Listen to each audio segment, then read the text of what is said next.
ये कहानी उन दो मेढकों की जिसमें एक पतला था और एक मोटा। दोनों जंगल के एक छोटे से तालाब में साथ रहते थे। बचपन के दोस्त थे दोनों, साथ में ही खेलते कूदते बड़े हुए थे। वे दोनों दिन भर तालाब में कूदते उछलते गप्पे मारते और मस्ती किया करते थे। उन दोनों को ही तालाब के आसपास के इलाके में नई नई जगहों में जाकर घूमना अच्छा लगता था। एक दिन ऐसे ही साथ में घूमते हुए दोनों जंगल के बाहर एक खेत में पहुंच गए। वहां उन्होंने एक ग्वाला को अपने गाय से दूध निकालते देखा। उन्होंने कभी भी किसी को दूध निकालते हुए नहीं देखा था। ग्वाले ने दूध निकालकर एक बाल्टी में भरकर रख दिया। वे दोनों उस दूध को देखकर बड़े आश्चर्य में थे, क्योंकि वो आज से पहले सफ़ेद पानी कभी नहीं देखा था। उन्होंने तो जंगल के केवल तालाब का पानी ही देखा था। कुछ देर सोचने के बाद उन दोनों ने डिसाइड किया कि सफ़ेद पानी में तैरने का मज़ा ही कुछ और होगा। यह सोचकर उन दोनों ने एक साथ दूध से आधी भरी बाल्टी में छलांग लगा दी। वहाँ जाकर देखते हैं कि अरे वाह, सफ़ेद पानी, हमने तो ये कभी देखा ही नहीं था। ये क्या चीज़ होती है। दोनों को मज़े करने पसंद थे और वे दोनों वहीं मस्ती करने लगे। वे तैर रहे होते हैं, कभी गोता मार रहे होते हैं, वे निकल रहे होते हैं, खूब उछल कूद कर रहे होते हैं। फिर पूरे मज़े करने के बाद वे जो मोटा मेढक था वो कहता है, चल यार, अब घर जाने का टाइम आ गया है, जंगल वापस चलते हैं। पतला मेढक भी कहता है, हाँ यार, चल वापस चलते हैं।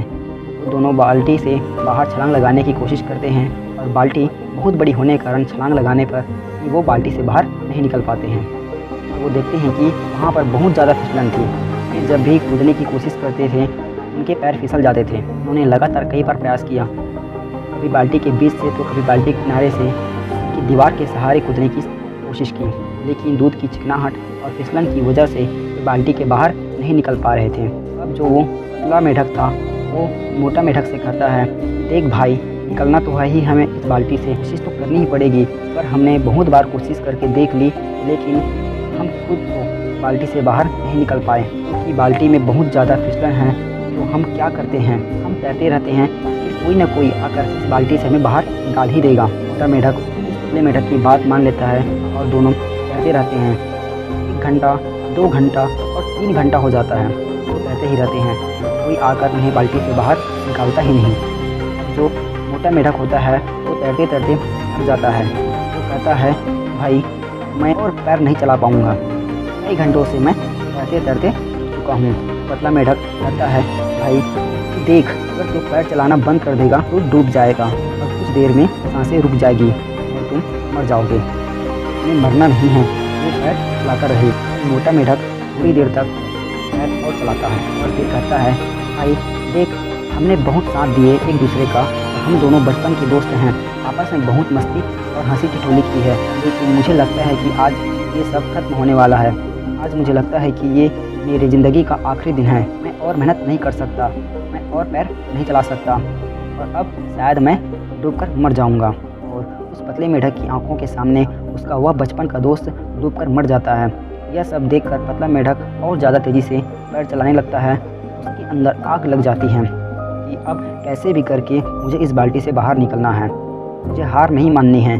अगर मैं भी हार मान ली तो मैं भी मर जाऊंगा। आंखों से आंसू निकल रहे थे, लेकिन वह और तेज़ पैर चलाता जा रहा था। लेकिन जैसे कि हम सब जानते हैं कि थोड़ी देर तक दूध को चलाया जाए तो उसमें से मक्खन बाहर आने लगता है, और बिल्कुल ऐसा ही हुआ, क्योंकि बहुत घंटों से वो दोनों मेढक उस दूध में पैर चला रहे होते, इसलिए उस दूध में मक्खन बाहर आने लगते हैं।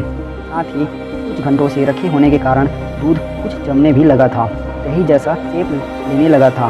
दूध के जमने और मक्खन के बाहर आ जाने से मेढक दिखता है कि दूध थोड़ा गाढ़ा सा हो गया है। अब वह पहले जैसा चिपचिपा नहीं रहा और अब वह उस मक्खन के ऊपर बैठकर पूरे ज़ोर से एक छलांग मारता है और वह बाल्टी से बाहर आ जाता है।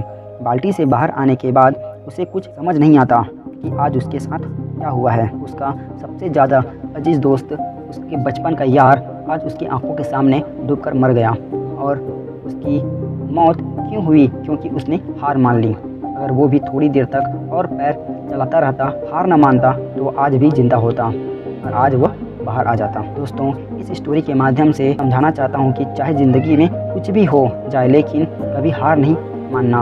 अगर तुम लोगों ने हार मान ली तो तुम्हारा भी वही हाल हो सकता है जो उस मोटे मेढक के साथ हुआ था। यानी इस कहानी से एक बड़ी सीख मिलती है कि दूध का दही ज़रूर बनेगा, लेकिन उसे थोड़ा वक्त लगता है। लेकिन हमने अगर वक्त से पहले हार मान ली तो हमारा भी वही हाल हो सकता है जो अभी तक न मिला हो जो हम चाहते हैं।